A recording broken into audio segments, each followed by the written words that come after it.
수강생 여러분 반갑습니다. 오늘은 수능특강 7강 70페이지 고대 지중해 세계라는 단원의 내용 정리 강의를 진행하도록 하겠습니다. 수업에 앞서서 여러분과 함께 좀 하나의 고사를 좀 읽어보고 싶은데요. 여기 화면에 나와 있는 말입니다. 이 위인들이 남긴 명언들을 이렇게 하루하루 점검할 수 있는 책자예요.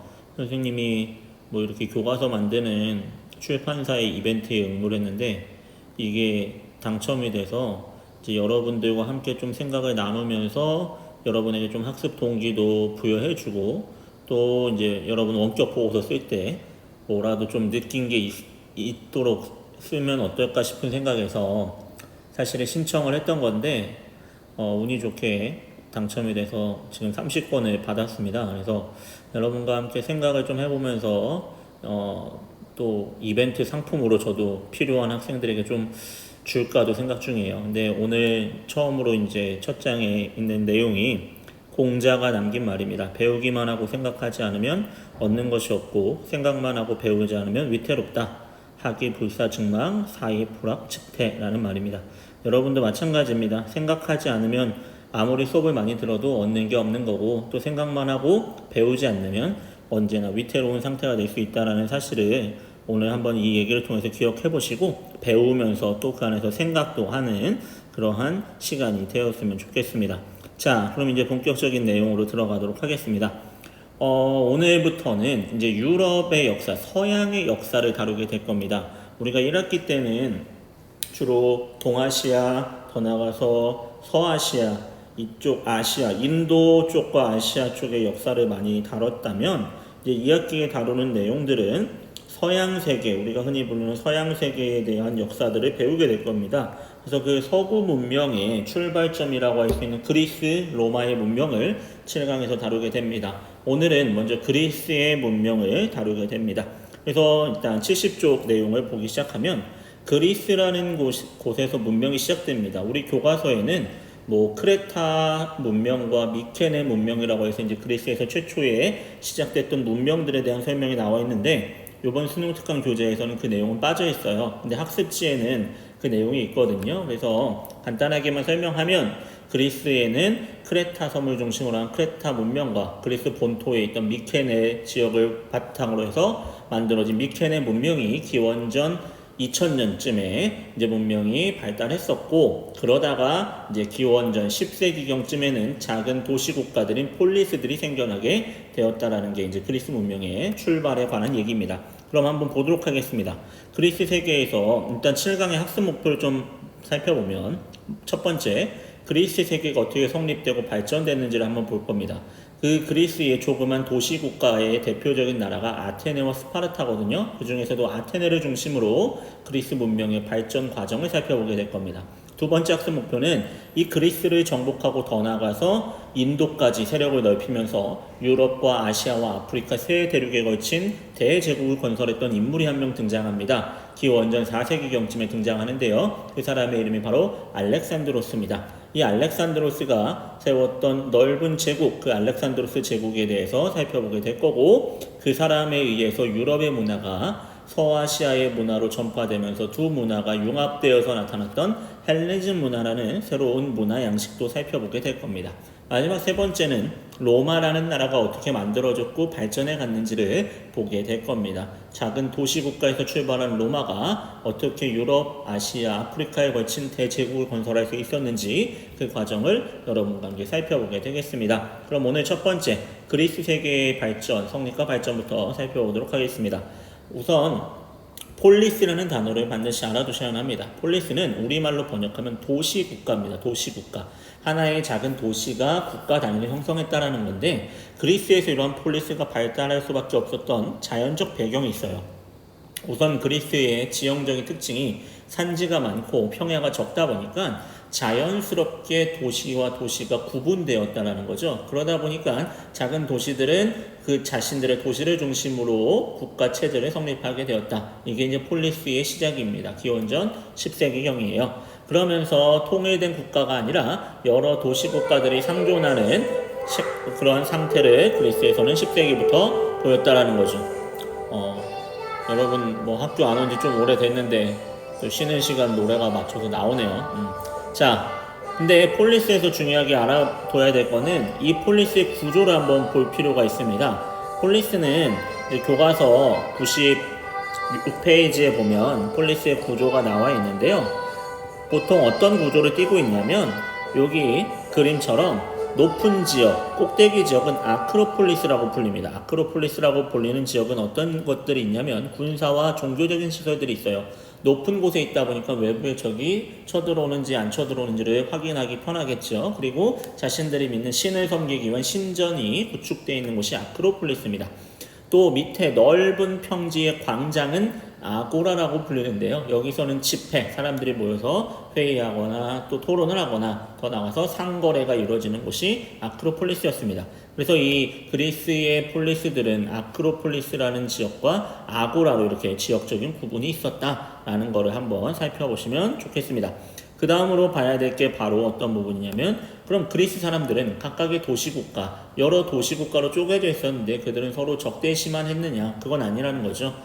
동족의식, 같은 민족이라는 의식을 갖고 있었습니다. 그 동족의식을 보여주는 게 첫 번째, 그들은 자신들 그리스인들을 헬레네스라고 불렀습니다. 헬렌의 자손이라 뜻인데요. 우리의 조상은 헬렌이고 우리는 비록 지금은 각각 다른 도시국가에 소속돼 있지만 우리의 조상은 같은 조상이다 라는 동족의식을 그들은 갖고 있었고요. 또 하나, 그들 간의 화합과 친목을 위한 하나의 행사가 열렸으니 그 행사가 바로 올림피아 제전이라는 겁니다. 이 올림피아 제전이 오늘날의 올림픽의 기원이 되는 행사인데요. 4년에 한 번씩 이제 체육 행사가 벌어져서 이 올림피아 제전 기간 중에는 전쟁 중에 있던 폴리스들 간에도 전쟁을 중지하고 또 이렇게 평화롭게 하나의 민족이라는 의식을 서로 공유할 수 있는 그런 행사를 갖기도 했다라는 걸 알 수 있습니다. 자, 그리고 이제 본격적으로 봐야 되는 그리스의 중요한 폴리스가 바로 아테네입니다. 아테네의 발전 과정, 즉 아테네의 정치가 어떻게 변해갔는지는 여러분이 반드시 알아두셔야 하는 중요한 포인트예요. 그리고 선생님이 오른쪽에도 이제 뭐 왼쪽에는 별표 많이 쳐놨고 오른쪽에는 암기할 수 있는 팁들을 몇 개 썼는데 요것들을 좀 이제 설명을 드릴까 합니다. 핵심 인물이 4명이 나옵니다. 그리스 특히나 아테네 정치에 있어서 중요한 인물 4명 나오는데 그 4명 인물의 앞글자를 딴 게 바로 여기 나와 있는 솔, 페, 클페라고 쓴 거예요. 4명의 인물은 다음과 같아요. 솔론, 페이시스트라토스, 클레이스테네스, 그리고 페리클레스. 이 4사람이 아테네 정치에 있어서 중요한 일들을 했던 사람입니다. 선생님 왜 이렇게 이름들이 길어지나요? 1학기 때도 얘기했듯이 아시아 쪽 중국이나 일본 같은 경우는 이름이 그렇게 길진 않잖아요. 근데 이제 서양 인물들은 이름들이 길다 보니까 또 이름들도 낯설어서 더 어렵게 느껴질 수 있는데 여러분들도 몇 번 반복적으로 뭐 이렇게 눈으로 보고 입으로 말하다 보면 자연스럽게 외워질 거예요. 솔론, 페이시스트라토스, 그리고 클레이스테네스, 페리클레스까지. 자, 그러면 이 아테네의 정치의 변천 과정을 한번 살펴보자고요. 선생님이 왼쪽에 이미 답을 써놨는데 귀족정에서 시작합니다. 귀족정이란 건 뭐냐면 귀족들이 실제 정치의 실권을 행사했던 정치 형태를 말합니다. 우리가 이제 앞으로 그리스 로마의 역사를 배우면서 다양한 정치 체제에 대한 용어들을 다루게 될 겁니다. 귀족이 중심이 된 정치는 귀족정이고요. 그럼 왕이 중심이 된 정치는 뭘까요? 그렇죠, 왕정이에요. 왕정을 배우게 되고 또 황제가 정치의 중심이 되는 건 제정이 되겠죠. 또 우리가 공화정이란 말을 쓸 겁니다. 나중에 로마에 가면 설명을 드릴 건데 공화정은 뭐냐면 말 그대로 왕이 없이 권력이 여러 사람에게 분산되어 있는, 즉 주권이 국민에게 있는 정치 형태를 공화정이라 합니다. 자, 어쨌든 아테네는 귀족정, 왕이 없었다라는 거예요. 귀족들이 정치적인 실권을 행사했습니다. 그러다가 여러분 우리 춘추전국 시대 예전 중국의 역사를 배울 때도 잠깐 언급을 했지만 과거에는 군대에 복무하고 전쟁에 나갈 때 무기를 산다거나 자기가 먹을 음식을 갖고 가는 건 다 모두 자기의 부담이에요. 본인이 부담하는 거예요.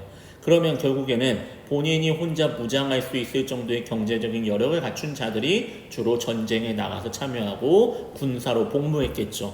일반 평민들보다는 귀족들이 그런 경제적 여력이 충분했을 거니까 주로 전쟁에 나가는 사람들은 귀족들이었을 거예요. 그런 귀족들은 자신들이 전쟁에 나가서 나라를 위해서 싸웠다. 나는 의무를 다했으니까 내가 권리를 누리는 건 당연하다. 라고 하면서 그들만 정치적 실권을 행사하고 있었는데 기원전 6세기경부터는 어떤 일이 발생하냐면 상공업의 발달로 인해서 부유해진 일부 평민들은 스스로 무장을 할 수 있는 수준에 이르게 됩니다.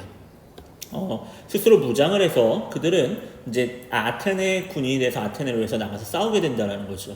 그러면 어떻게 되겠어요? 내가 아테네를 위해서 목숨 걸고 싸웠으니까 나에게도 내가 의무를 다했으니 시민의 권리를 나에게도 달라고 주장할 수 있게 되는 거죠. 즉 그 평민들이 중장보병으로 무장해서 전쟁터에 나가서 싸웠다라는 내용이에요. 중장보병이라는 건 뭐냐면 말 그대로 창 그리고 방패 등으로 무장해서 나가서 싸웠던 시민군들, 걸어다니는 군인들을 말하는 거죠.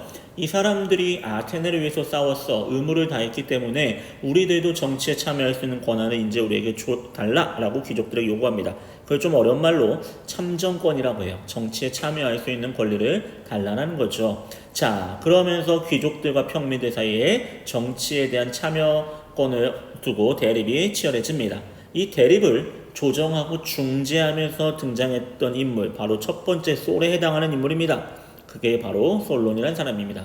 이 사람은 조정자, 중재자라고도 불렸다고 해요. 어떤 걸 조정했냐? 귀족과 평민 사이의 대립과 갈등을 조정하고 중재했다는 거죠.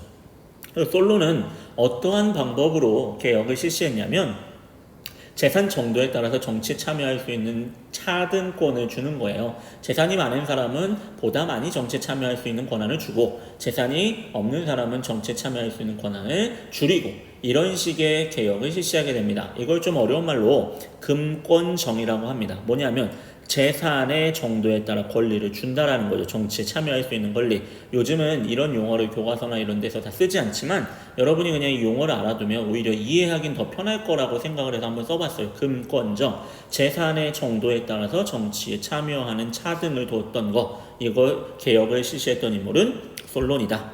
자, 이 솔론의 개혁은 귀족과 평민 모두의 불만을 가져옵니다. 왜냐하면 귀족들은 자신들만이 누리고 있던 정치적인 참여권을 평민에게 나눠주니까 그게 불만이었던 거고요. 평민들은 참정권을 얻긴 했으나 자신들이 원했던 만큼의 정치적 권한을 얻지 못해서 양쪽 모두 큰 불만을 갖게 되죠. 그러면서 이 사회가 귀족과 평민들 갈등으로 혼란한 틈을 타서 권력을 불법적으로 찬탈한 사람이 등장하니 그 사람이 바로 페이시스트라토스라고 불리는 인물입니다. 이런 사람들을 뭐라고 하냐면 참주라고 해요. 참주는 한자로 표현하냐면 거짓 참자의 주인 주자, 거짓된 주인이란 뜻입니다. 즉 불법적인 비합법적인 방법으로 권력을 차지해서 독재를 펼쳐나갔던 사람을 참주라고 합니다. 그 참주의 첫 번째 위치에 있는 사람이 바로 페이시스트라토스라는 거예요. 무슨 공룡 이름 같죠? 어려운데 페이시스트라토스 그냥 참주였던 사람이라고 알아두시면 될 것 같아요. 그러면서 이 페이시스트라토스가 죽은 다음에는 자기 아들한테 또 권력의 자리를 넘겨주게 되거든요. 이 시기에 이 페이시스트라토스에 의해서 아테네 밖으로 쫓겨났던 인물이 바로 그 다음에 나오는 인물이었던 클레이스테네스예요. 클레이스테네스가 아테네에서 추방당해서 약 20년 가까이 외국에서 생활하다가 다시 귀국을 해서 권력을 장악하고 이제 아테네의 민주정치 기틀을 닦게 되는데 참고로 말할 거 솔론이나 그리고 이 클레이스테네스 같은 사람들은 왕이 아닙니다. 아테네에는 왕은 없어요. 집정관이라고 불리는 행정직이 있는 건데요. 오늘날로 치면 우리나라의 대통령 같은 권한을 수행하는 행정관직이에요. 아르콘이라고 불리는 그러한 직책을 수행했던 사람들입니다. 어쨌든 이 클레이스테네스가 중요하게 평가받는 이유는 바로 아테네 민주정치 기틀을 마련한 사람입니다. 자, 참주를 몰아내고 페이시스트라토스와 그 다음에 아들이었던 그 참주를 몰아내면서 민주정치의 초석을 닦게 되는데요. 클레이스테네스가 했던 개혁들은 크게 세 가지인데 여러분 이 내용은 반드시 알아두셔야만 합니다. 첫 번째는 무엇을 하냐면 일단 쉬운 것부터 설명을 하겠습니다. 참주가 등장하면서 정치가 혼란해서 생겨난 문제들을 클레이스테네스는 누구보다 뼈저리게 경험했던 사람이죠. 그래서 이러한 독재자, 또 다른 참주의 출현을 예방하기 위한 제도를 하나 마련합니다. 그게 바로 뭐냐면 보편 추방제라는 제도예요. 도편 추방제가 무엇이냐면 교과서의 97쪽의 그림을 한번 보면서 설명을 드리도록 하겠습니다. 교과서 그림을 보면 도편이란 말은 무엇이냐면 도자기 조각이에요. 도자기 조각에다가 이 사람은 훗날 독재자가 될 위험성이 있는 인물이므로 아테네에서 추방해야 된다라는 생각하는 사람을 도자기 조각에 이름을 적어서 냅니다. 그러면 그 중에 최다이면서 6,000표 이상을 받은 사람은 아테네 밖으로 추방되는 거예요. 그러니까 독재자가 될 위험성을 가진 사람을 추방하기 위해서 만든 제도가 도편 추방제라는 거죠. 이 도편 추방제를 실시하면서 독재자 참주의 출현을 방어하기 위한 제도를 마련했고요. 두 번째는 이 이제 부족제 개편과 500인 평의에는 연관이 돼 있는데요. 그 전까지만 해도 아테네 같은 경우는 4개의 부족 중심으로 운영되던 나라였어요. 4개의 부족이 각각의 대표를 100명씩 선출해서 400인이 모여서 나라의 중요한 일을 회의하는 400인 평의회라는 기구가 있었습니다. 아테네의 클레이스테네스 개혁 전에는요. 근데 부족은 혈연 중심으로 맺어진 이 부족이다 보니까 이 사람들은 아테네 전체의 발전보다는 자기 부족의 이익만을 위해서 부족의 일들을 처리하다 보니까 여러 가지 문제들이 생겨나게 됐던 거예요. 그래서 클레이스테네스는 이 혈연 중심의 부족제를 사람들이 지금 사는 곳 중심, 거주지 중심의 부족제로 바꿉니다. 즉 그 전까지는 피에 의해서 묶여져 있던 부족을 네가 어느 곳에 사는지에 따라서 새롭게 완전히 행정구역 중심의 부족제로 개편합니다. 어떻게 바꿨냐면요. 아테네는 바닷가 근처에 해안 지역이 있고요. 또 안쪽에 이제 내륙 지역이 있고 그리고 도시 지역이 있어요. 이렇게 세 지역으로 나누고 각각을 10개의 행정 단위로 나누게 됩니다. 도시에 10개, 해안에 10개, 내륙에 10개로 구분을 해요. 그럼 총 30개로 구분이 되어지겠죠? 그래서 어떻게 하냐면 도시의 1개의 행정구역과 내륙의 1개의 행정구역과 해안의 1개의 행정구역을 뽑아서 새로운 부족으로 만들었던 거예요. 그럼 부족은 총 몇 개가 나오냐면 10개의 부족이 나오게 되는 거죠.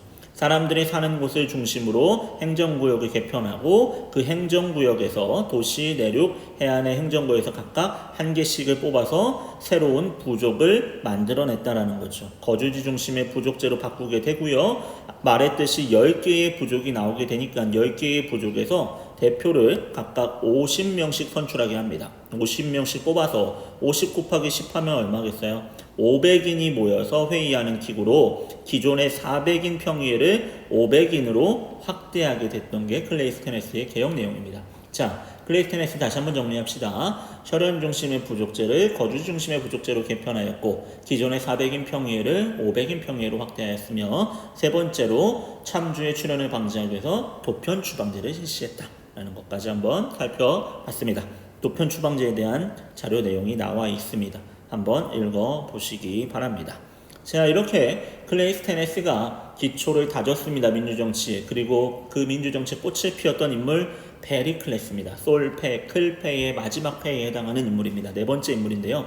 이 페리클레스는 좀 이따 잠시 보겠지만 이 아테네를 비롯한 그리스 세력은 페르시아, 우리가 1학기 때 배웠던 아케메네스 페르시아와 전쟁을 치르게 돼요. 그 전쟁이 이제 페르시아 전쟁인데 페르시아 전쟁 이후에 아테네의 지도자로서 등장했던 인물이 페리클레스거든요.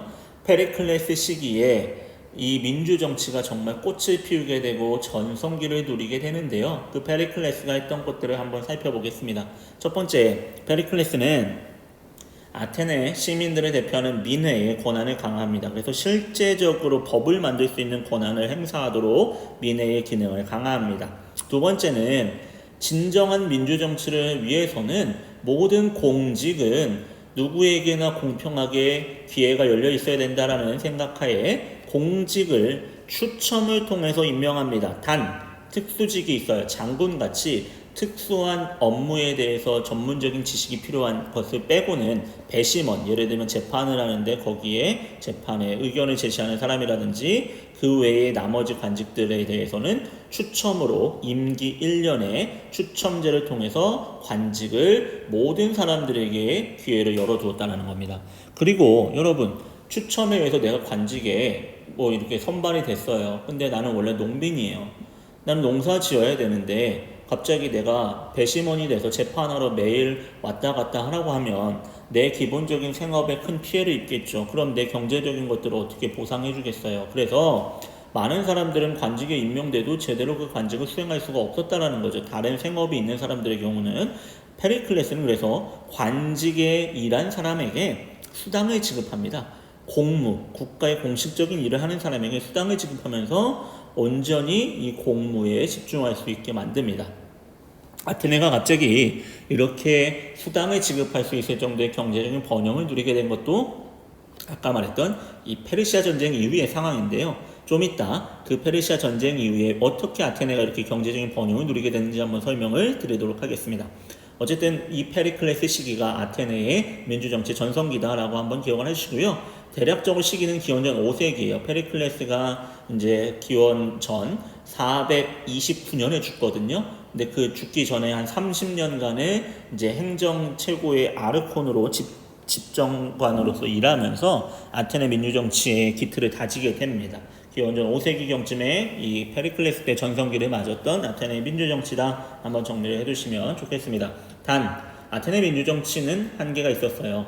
오늘날에도 우리가 민주정치하면은 이 아테네의 이 민주정치의 시작점이라고 떠오르는데 한계점도 갖고 있었습니다. 어떤 한계냐면 첫 번째 여성과 그리고 노예 그리고 자기네 나라에 살고 있는 외국인들에게는 참정권이 부여되지 않았다는 거죠. 이 점이 아테네 민주정치의 한계로 지적되기도 합니다. 자, 이 아테네와 라이벌 관계에 있었던 또 다른 폴리스가 있는데요. 그 폴리스가 바로 스파르타입니다. 여러분, 이 스파르타의 위치를 한번 좀 보고 가겠습니다. 아테네와 스파르타의 위치를 좀 보셔야지 각각의 나라들이 왜 그런 식의 경제 형태와 지배 체제를 구축했는지를 알게 될 텐데요. 여기 이제 교과서에 그림이 있습니다. 교과서 그림을 한번 보면요. 아테네가 위치한 곳은 위치 보시면 여기에요. 아테네는 주로 이제 해안과 인접해 있기 때문에 예전부터 해상 활동이 활발했던 나라입니다. 해안 국가예요. 반면에 스파르타가 위치한 거는 펠로폰네소스 반도라고 해서 여기는 내륙이에요. 내륙. 그러니까 아테네는 주된 군사도 해군, 반면에 스파르타는 주된 군사는 육군, 그리고 주된 생산 활동도 스파르타 같은 경우는 농업이었고 반면에 아테네 같은 경우는 바다를 이용한 해상을 이용한 무역, 상업을 통해서 경제적인 발전을 이렇게 이뤄나갔던 차이점이 있습니다. 그리고 그래서 이 스파르타와 아테네를 좀 비교할 필요가 있고요. 스파르타에 대한 설명을 좀 이제 드릴까 해요. 스파르타의 경우는요. 보겠습니다. 스파르타 보도록 하죠. 스파르타 같은 경우는 아테네와는 다른 정치체제를 보이게 되는데요. 그 이유는 첫 번째는 도리스인이라고 불리는 이주민, 외부의 사람들이 그리스에 들어와서 그리스 원주민들을 정복하고 세운 폴리스가 스파르타예요. 근데 이 도리스인들은 소수밖에 되지 않았거든요. 5% 미만의 적은 도리스인들이 90%가 넘는 이 원주민들을 지배해야 하는 상황이 발생하다 보니까 그들은 어쩔 수 없이 군사 중심의 국가 운영을 할 수밖에 없었다는 거죠. 이 그래프 한번 보겠습니다. 자, 스파르타의 인구 구성 한번 보세요. 시민은 5%고 나머지는 다 이제 이 시민들 밑에 있는 일종의 예속된 사람들인데요. 시민을 구성하는 건 도리스인이고요. 이들이 군사와 정치적인 일들을 담당합니다.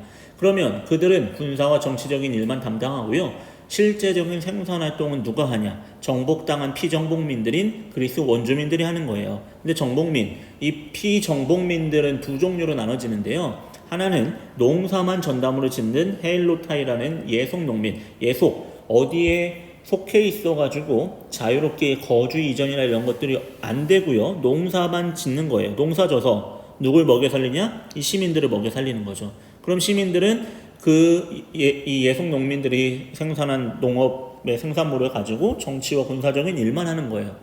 또 다른 종류의 원주민들은 어떻게 편성하냐면 여기 나와 있듯이 반자유민, 페리오이코이라고 해서 이 사람들은 주로 상공업과 상업과 수공업, 물건을 만들고 파는 활동에 종사시켰어요. 그러니까 결국에 5%의 도리스인들이 사회의 중요한 정치와 군사적인 일들을 담당하는 거고 다수의 이제 원주민들, 피정복민들은 생산활동을 담당하는 이제 구조가 스파르타의 지배 구조였다는 거죠. 그러다 보니까 5%밖에 안 되는 이 도리스인들이 95%의 원주민들을 지배하기 위해서는 강력한 군인이 될 필요가 있었고, 그래서 교육도 강력한 군사를 양성하는 그러한 교육을 스파르타에서 보이게 되는 거죠. 그래서 우리 흔히 뭐 스파르타식 뭐 이런 말이 나오는 게 강하게 키운다, 뭐 이런 뭐 강하게 훈련한다, 이런 의미로 우리가 오늘날도 쓰고 있잖아요. 학원 광고들 보면 뭐 스파르타식 학원 뭐 이렇게 나오기도 하던데요. 그래서 이 스파르타의 교육은 모든 남자 시민에게 집단 생활과 군사 훈련을 시킵니다. 이러한 교육 제도를 아고게라고 불렀어요. 이 자료를 교과서 97쪽에서 한번 보고 가도록 하겠습니다. 교과서 97쪽의 자료 2번에 보시면 스파르타의 교육 아고게라고 나와 있습니다. 그래서 어떻게 하냐면 7살이 되면 20살 때까지 14년 동안 학교에 들어가서 교육을 하는 거죠. 교육의 목적은 덕을 겸비한 용사, 용감한 전사 양성, 강한 군사를 키워야지만 95%의 많은 원주민들을 반란 없이 지배할 수 있었기 때문에 이러한 교육의 특징을 보인다고 할 수 있습니다. 자, 우리 스파르타까지 살펴봤고요. 이 두 대표적인 폴리스가 잠시 후에 미리 결론부터 얘기하면 나중에 한판 전쟁을 벌이게 됩니다. 그 전쟁이 이제 지금부터 다룰 내용이 되겠습니다. 자, 이제 한 페이지 옆으로 와서 71페이지에 보면 그리스에게의 변화는 두 차례의 전쟁을 치르면서 큰 변화가 오게 됩니다. 첫 번째 전쟁은 페르시아 전쟁이고요. 두 번째 전쟁은 펠로폰네소스 전쟁이에요. 페르시아 전쟁은 선생님이 여기 써놨듯이 외부의 적이었던 외부의 적 아케네스 왕조 페르시아와 그리스 폴리스들 간의 전쟁이고요. 그 전쟁이 끝나고 다시 발생했던 펠로폰네소스 전쟁 같은 경우는 그리스 폴리스들 간에 누가 주도권을 장악할 거냐를 두고 벌어진 내부의 전쟁입니다. 일단 여러분 이걸 좀 기억을 하시기 바랍니다. 페르시아 전쟁은 페르시아와 그리스 연합군의 전쟁이고, 이 펠로폰네소스 전쟁은 아테네를 축으로 하는 세력과 스파르타를 축으로 하는 두 그리스 세력들이 두 편으로 나눠져서 싸웠다 라는 걸 기억을 해두시면 되겠습니다. 먼저 페르시아 전쟁부터 보겠습니다. 페르시아 전쟁은 기원전 492년부터 479년까지 크게 약 3차례에 걸쳐서 펼쳐졌던 아케메네스 왕조 페르시아와 그리스의 전쟁입니다. 아테네를 축으로 한 그리스 연합 군대가 아케메네스 왕조 페르시아의 그리스 침략을 막아냈던 전쟁이라고 정리할 수 있습니다. 그럼 전쟁은 왜 일어났냐면, 지도 교과서 98쪽의 지도에 이 페르시아 전쟁의 1차, 2차, 3차의 주요 전쟁로와 또 위치들이 나와 있으니까 요거는 꼭 보셔야만 합니다. 보도록 하죠. 자, 전쟁의 배경이 됐던 건 바로 이 이오니아라는 지역에서 일어났던 반란이에요. 이오니아는 원래는 그리스 식민지처럼 운영되던 곳이었습니다. 그리스 문화의 영향을 많이 받고 그리스와도 교역을 많이 하던 곳이 이오니아였고요. 이오니아 사람들은 자신들도 그리스인들과 문화가 같다라고 생각하고 있었습니다. 근데 아케메네스 왕조 페르시아, 우리가 1학기 때 배웠던 그 서아시아 지역을 통일했던 이 에이페르시아가 서아시아 지역을 넘어서 이 소아시아라고 불리는 터키 지역까지 영토를 확장하게 되면서 이오니아 지역도 자신들의 식민지로 편성을 하게 됩니다. 그리고 이 페르시아에서 보낸 총독이 이오니아 지역을 관리하게 하는 거죠.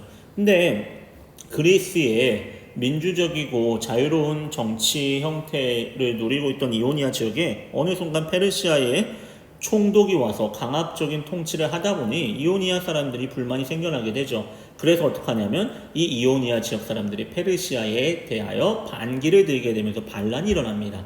근데 이 반란이 일어날 때 아테네를 비롯한 그리스의 몇몇 폴리스들이 이오니아의 반란 세력을 지원하게 돼요. 왜냐하면 그리스 입장에서도 이 이오니아 지역이 자신들의 편에 서는 것이 아케메네스 왕조의 침략을 막는 데도 유리하고 여러모로 자신들에게 이득이 될 거라고 판단해서 이오니아 지역의 반란을 지원했던 거거든요. 근데 이 사실을 아케메네스 왕조의 페르시아가 알게 되면서 저 반란의 뒤에는 그리스가 있구나, 그리고 우리들의 세력을 넓히기 위해서는 이 그리스를 정복해야겠다라는 생각을 갖게 됩니다. 그게 누구였냐면 우리가 1학기 때 배웠던 왕의 눈, 왕의 길 했던 바로 다리우스 1세예요. 다리우스 1세가 그리스를 침공할 계획을 세우고 실천에 옮기게 됩니다. 첫 번째 1차 침입 때는 풍랑을 만나면서 큰 성과를 거두지 못하게 되었습니다. 그 다음에 포기하지 않고 2차 침입, 3차 침입이 이루어지게 되는데요. 여기서는 여러분 중요한 전투를 좀 한번 알아두실 필요가 있어요.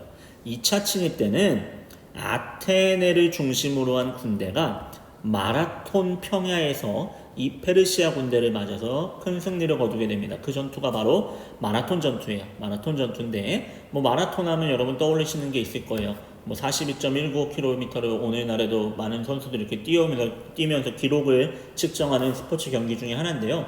뭐 전해지는 얘기에 따르면 아테네의 승리의 소식을 전하기 위해서 한 병사가 40km 가까이를 뛰어가서 승리의 소식을 전하고 사망했다. 그래서 그를 기념하기 위해서 시작된 운동이 마라톤이다 라고 뭐 전해지기도 합니다. 그래서 하나의 재밌는 얘기 중에 하나가 이 페르시아의 오늘날 페르시아의 후예라고 자처하는 국가가 있는데요. 그 국가가 이란이에요. 이란에서는 마라톤을 하지 않습니다. 자신들의 조상이었던 페르시아가 그리스에게 패했던 전투, 또 그것을 기념한 스포츠가 마라톤이기 때문에 마라톤을 하지 않는다고 전해집니다. 어쨌든 두 번째 침략, 2차 침략 때 대표적인 전투가 마라톤 전투였고요. 3차 침입 때 그리스 군대가 페르시아를 상대로 막아내면서 이긴 전투가 크게 두 개가 있어요. 하나는 바닷가에서 이겼던 건 살라미스 해전이고요. 육지에서는 테르모필레 전투가 아주 대표적인 전투인데요. 테르모필레라는 조그만 협곡, 계곡에 이제 그리스 연합군이 지키면서 페르시아 군대를 막기 위해서 싸웠던 전투인데요. 이게 영화 300의 모티브가 됐던 전투이기도 해요. 여러분들 아마 보실 수는 없을 거예요. 19금 영화라서. 나중에 300이란 영화 한번 보시면 뭐 그 테르모필레의 전투를 모티브로 해서 만들었다라는 걸 또 한번 생각해 보시면 될 것 같아요. 어쨌든 2차의 마라톤 전투, 3차의 살라미스 해전과 또 테르모필레 전투들을 통해서 아케메네스 왕조의 침입을 막아냈다라는 거죠. 격퇴했다라는 거예요. 그래서 여러분 이 전쟁은 누가 이겼냐라고 한다면 굉장히 애매할 수 있어요. 페르시아 입장에서 진 거라고 보긴 또 어렵고요. 그리스 입장에서 완전히 이겼다고 판단하기도 어려워요. 그래서 우리 그냥 이렇게 정리하면 될 것 같아요. 페르시아군을 그냥 물리쳤다, 아테네가. 그리고 페르시아가 물러났다라는 정도. 누가 이겼다 졌다라는 구분보다는 뭐 페르시아군을 격퇴해냈다, 그리스가. 또 페르시아가 물러났다라고 정리하는 게 좋을 것 같습니다. 그래서 전쟁이 끝나면 어떻게 됐냐? 바로 이 전쟁에서 주도적인 역할을 했던 폴리스가 바로 아테네거든요. 그래서 아테네가 큰 번영을 누리게 돼요. 왜냐하면 아테네가 중심적인 주도적인 역할을 했거든요. 그러면서 아테네가 그리스 세계의 총대장 역할을 하게 되는 거죠. 좀 어려운 말로 우리가 이제 맹주라는 표현을 쓰는데요. 이 아테네가 주도해서 전쟁이 끝난 다음에 그리스 폴리스들 간에 동맹을 맺게 됩니다. 그 동맹의 이름이 델로스 동맹이에요.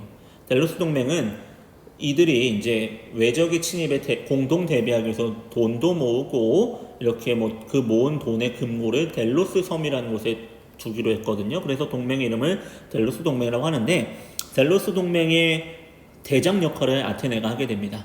그리고 그것을 바탕으로 해서 강력한 해상 국가로 발전하면서 그리스 세계의 맹주로 자리 잡게 되는 게 페르시아 전쟁의 결과예요. 자, 근데 아까 선생님이 페리클레스 시기에 공직에 나가면 공무 수당을 줬다고 그랬잖아요. 그 돈이 어디서 났냐? 바로 이 델로스 동맹의 동맹국들이 모아놓은 돈을 아테네가 사적으로 썼다라는 거예요. 그래서 델로스 동맹의 금고가 원래 델로스 섬에 있다고 그랬잖아요. 근데 이게 아테네로 나중에 옮겨지게 되고요. 아테네의 사적 용도를 위해서 사용되어지게 되는 거예요.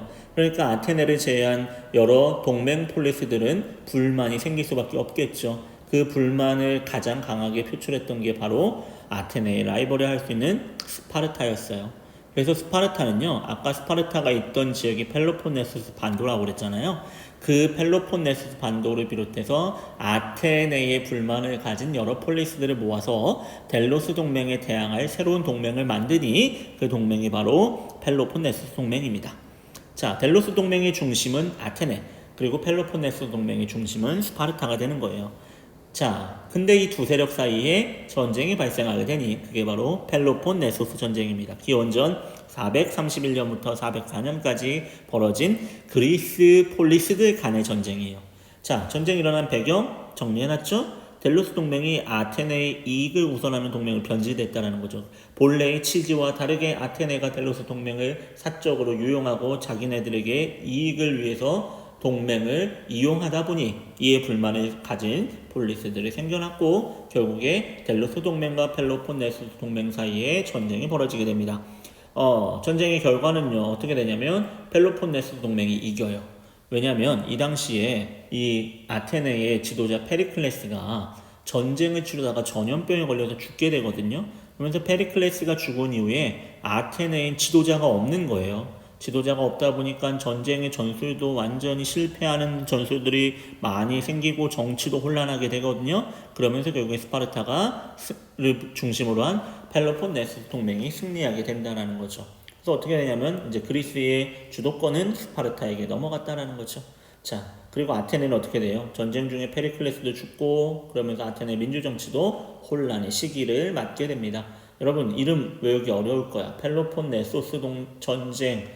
왜 이렇게 길어? 그냥 한번 생각해 보시면 그냥 펠로폰이라는 사람이 있었어. 옛날에 펠로폰. 근데 걔네 집에 놀러 갔는데 걔네 어머니가 뭔가 맛있는 음식을 해주는데 아주 소스가 기가 막혀. 그래서 그 맛을 잊지 못해. 펠로폰네 소스가 너무 맛있어.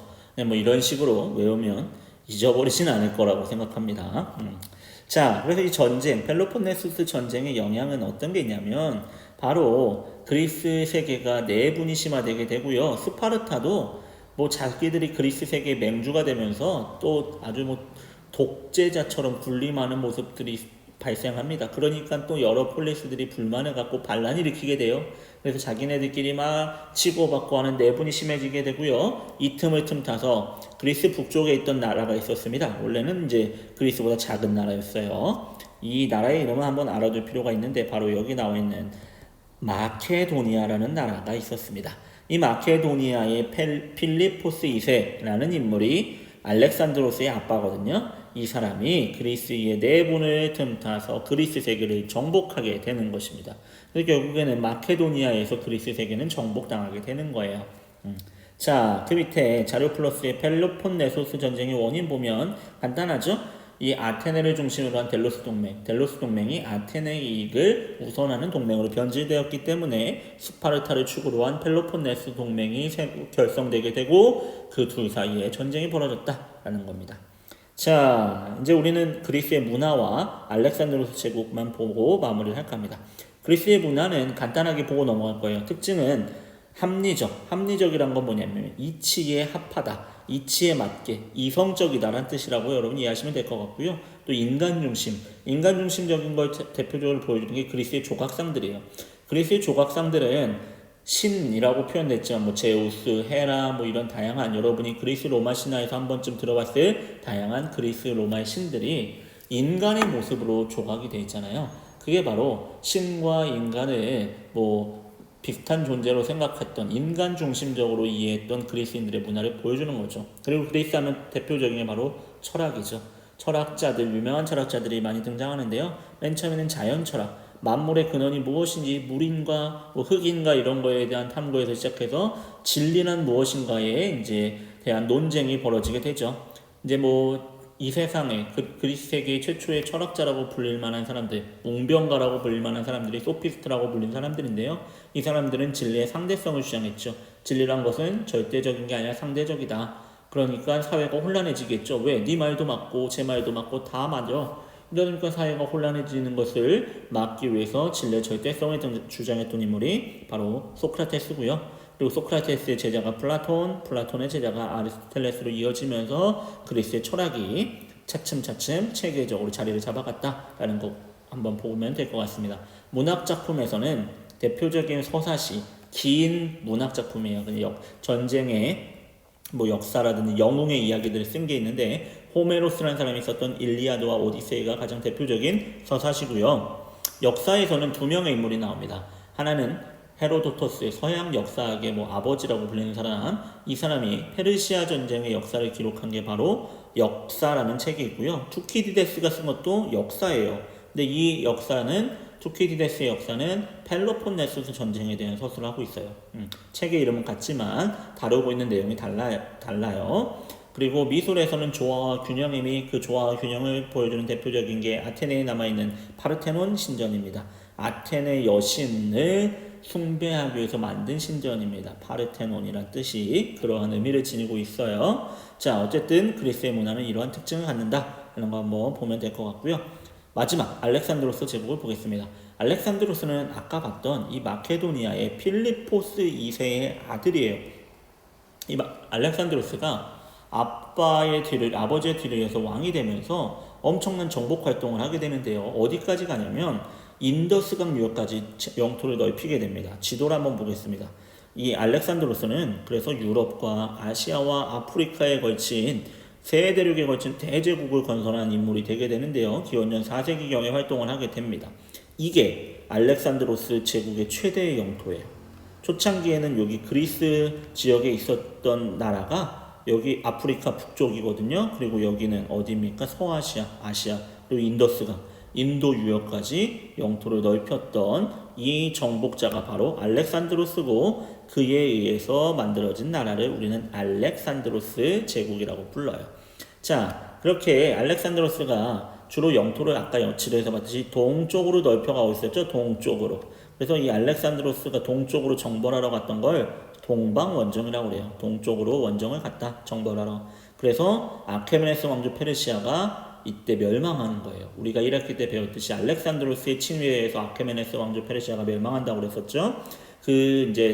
예전에는 아케메네스 왕조의 그 당시 다리우스 3세라는 황제와 이 알렉산드로스가 펼쳤던 전쟁들이 이제 우리 교과서에 서술돼 있어요. 뭐 이소스 전투라든지 이런 몇몇 중요 전투들이 또 다뤄지긴 했었는데 이소스 전투 정도는 한번 여러분이 알아두실 필요가 있을 것 같아요. 지도 한번 다시 보면 이 전투가 가끔씩 보기의 선지로 출제될 수도 있어요. 그래서 뭐 여러 전투를 물어보다가 이게 선지로 나올 수도 있거든요. 이소스라는 지역에서 이 아케메네스 왕조의 다리우스 3세와 알렉산드로스가 펼쳤던 전쟁, 물론 이때 알렉산드로스가 이기게 되죠. 한번 이소스 전투 정도는 한번 여러분이 볼 필요가 있지 않을까 싶습니다. 자, 그러면서 이 알렉산드로스는 유럽과 아시아 두 대륙을 동시에 정복했어요. 그래서 서로 다른 문화가 공존하는 거예요. 유럽의 그리스의 문화와 이 아케메네스 왕조 페르시아 지역에 남아있는 페르시아의 문화가 하나의 제국 안에 공존하는 거죠. 그래서 이 두 문화를 융합하는 동서융합 정책을 실시하게 됩니다. 그래서 이 알렉산드로스는 그리스 문화의 영향 속에서 자랐던 인물이에요. 그러니까 민주 정치가 더 익숙한 인물이었는데 자기가 아케메네스 왕조 페르시아를 정복해보니 그 페르시아의 정치 체제는 전제군주제라는 제도를 쓰고 있었던 거예요. 전제군주제라는 건 뭐냐면 여기 나와있듯이 군주, 즉 나라의 왕, 임금, 황제가 어떠한 법률이나 국가의 국기관에 구속받지 않고 절대적인 권한을 행사하는 것, 곧 군주의 말이 곧 법이 되는 그러한 정치체제를 말하는 거죠. 그래서 이 전제군주제가 넓은 자신이 정복해서 만든 제국을 통치하는 데 더 도움이 되겠다고 생각해서 알렉산드로스는 이 동쪽에, 동방이란 말은 동쪽이에요. 그러니까 서양, 동양이란 것도 여러분 서양인들이 기준으로 세운 거잖아요. 자신들의 유럽의 동쪽에 있다고 해서 우리를 동양이라고 부르는 거고 여기가 동양이니까 상대적으로 자기들은 서양이 되는 건데 동쪽, 동방 지역의 전제군주 제도를 가져오게 됩니다. 그리고 이 사람은 정복한 지역 곳곳에 자기의 이름을 딴 도시인 알렉산드리아라는 도시를 건설합니다. 이집트에도 알렉산드리아가 있고요.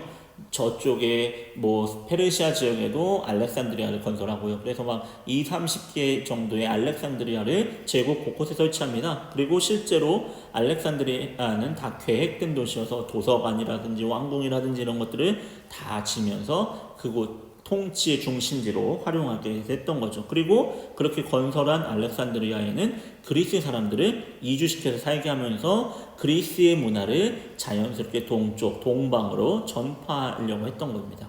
그리고 문화의 융합에 가장 좋은 건 뭐예요? 결혼이죠.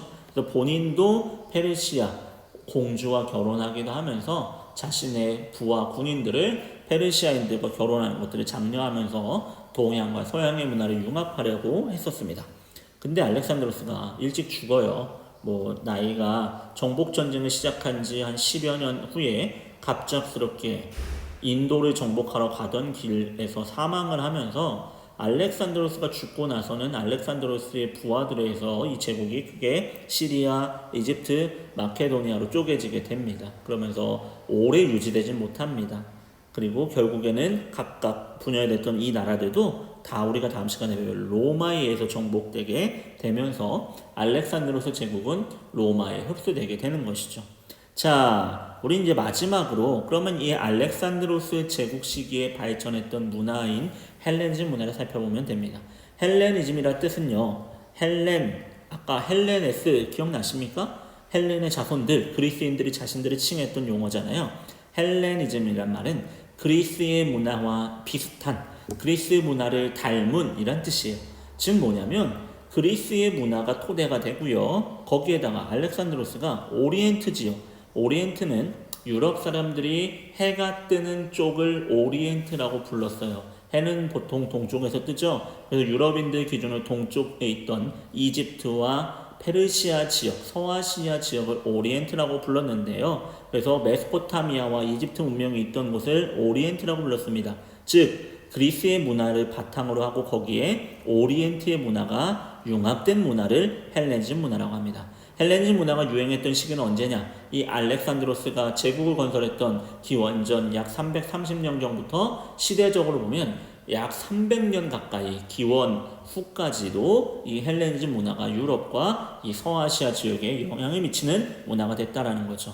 그래서 헬레니즘 문화에서는 여러분 뜻 정도 반드시 알아두셔야 돼요. 그리스 문화를 바탕으로 오리엔트 문화가 추가됐다라는 거죠. 오리엔트라는 말 자체가 오늘날에도 서구인들이 자신들이 동양 사람들보다 더 우위에 있다라는 그런 우월감을 나타내는 차별적 표현이라고 해서 잘 쓰지 않아요. 근데 여러분이 흔히 뭐 이렇게 샐러드나 드레싱 소스 중에 오리엔탈리즘, 오리엔탈 드레싱 이런 것들이 있잖아요. 그때 쓰는 용어가 바로 이 오리엔트가 바로 이 메소포타미아, 이집트 지역을 의미하는 말이에요. 동양의 이런 뜻으로도 쓰기도 합니다. 어쨌든 이 헬레니즘 문화에서는 대표적인 철학 그리고 예술 몇몇 작품들이 있는데요. 철학에서는 크게 두 개의 학파가 유행하죠. 하나는 스토아 학파고 하나는 에피쿠로스 학파입니다. 스토아 학파는 욕망을 억제하고 이성적인 삶을 살자라는 거고 에피쿠로스 학파는 뭐냐면 마음의 안정과 만족을 추구하는 학파입니다. 흔히 우리가 뭐 쾌락주의라고 하지만 그 쾌락이란 게 막 육체적인 쾌락만을 의미하는 건 아닙니다. 여기 나와 있듯이 정신적인 안정과 만족을 추구하는 학파가 에피쿠로스였다는 거죠. 그리고 자연과학에서는 이때는 뭐 물리학, 뭐 수학 천문학들이 발달하게 되고요. 대표적인 게 이제 뭐 아르키메데스의 부력 같은 것들도 이 시기에 발견되기도 합니다. 또 이때는 세계 시민주의라는 사상이 사람들 사이에 널리 퍼지는데 뭐냐면 여러분 알렉산드로스가 여러 나라들을 다 정복했어요. 그 전까지는 나는 아테네 사람이야, 나는 페르시아 사람이야, 나는 마케도니아 사람이야, 나는 시리아 사람이야, 나는 이집트 사람이야. 각각이 자기가 속한 나라가 있었단 말이에요. 근데 어느 순간 이게 알렉산드로스 제국으로 하나의 나라로 통합돼 버렸어요. 더 이상 내가 특정한 어느 국가 소속의 뭐 시민이 아니라 전 세계를 살고 있는 그냥 전 세계가 하나가 됐다. 전 세계 속에서 나는 그냥 세계를 살아가는 하나의 시민이구나 라는 사상들이 바로 세계 시민주의입니다. 알렉산드로스의 제국 건설에 의해서 어떤 국가의 소속이라는 게 사라지게 됐다라는 거죠. 자, 예술에서는 특징적인 게 사실과 관능적, 그냥 있는 그대로 육체를 더 표현했다라는 거예요. 대표적인 게 밀로의 비너스상, 라오콩군상인데요. 라오콩군상 보시면 라오콘이라는 사람이 신의 저주를 받아서 고통받고 있는 모습이에요. 근데 육체를 굉장히 사실적으로 표현했다라는 걸 살펴볼 수 있고요. 이러한 헬레니즘 문화가 우리 1학기 때 배웠습니다. 인도의 쿠샤 왕조 시기에 서북부의 간다라 지역에 전해지면서 간다라 미술 성립에 영향을 주었던 게 헬레니즘이라는 거죠. 그래서 헬레니즘 아까 얘기했잖아요. 시기상으로는 알렉산드로스의 동방원정이 시작되었던 기원전 330년경부터 약 300년 동안 이렇게 문화적인 영향을 끼칩니다. 그래서 이 시기를 우리가 흔히 헬레니즘 시대라고 부르기도 해요. 헬레니즘의 시대, 헬레니즘 문화에 영향을 받았던 시대라고도 합니다. 왜냐하면 로마라는 나라가 세계적인 대제국으로 이제 자리 잡기 시작한 게 보통 기원 전후를 기점으로 해서 로마가 이제 제국을 황제가 다스리는 제국으로 발전하게 되거든요. 그 전까지를 그냥 시대적으로 또 헬레니즘 시대라고 구분하기도 하고요. 문화적인 용어로 헬레니즘 문화라고 쓰기도 합니다. 자, 어쨌든 오늘은 이제 그리스의 문화에 대해서 살펴봤습니다. 다음 시간에는 로마에 대해서 살펴볼 겁니다. 로마, 모든 길은 로마로 통한다. 로마에 가면 로마법을 따라라 하는 그 로마라는 나라가 어떻게 출발했고 어떻게 발전해서 또 나중에는 어떻게 멸망하게 됐는지를 살펴볼 겁니다. 여러분 태풍도 오고 코로나도 점점 이제 서구 지역에도 많은 확진자가 발생해서 걱정되는 일들이 참 많습니다. 여러분들도 원격 수업 기간 동안에 최대한 외출 좀 자제하시고 당분간은 집에서 뭐 학습할 수 있는 자세를 가져주시는 게 좋을 것 같습니다. 그래서 빨리 코로나가 잠잠해져서 여러분들도 안심하고 학교에 와서 또 수업도 듣고 또 다양한 활동들을 할 수 있는 그러한 안정된 시기가 빨리 왔으면 좋겠습니다. 복습하시고요. 그리고 요 필기 자료와 학습지는 선생님이 온라인 클래스의 자료실에 업로드 하도록 하겠습니다. 다운받아서 필요하신 분들은 활용하시면 될 것 같습니다. 오늘도 강의 듣느라 고생하셨습니다.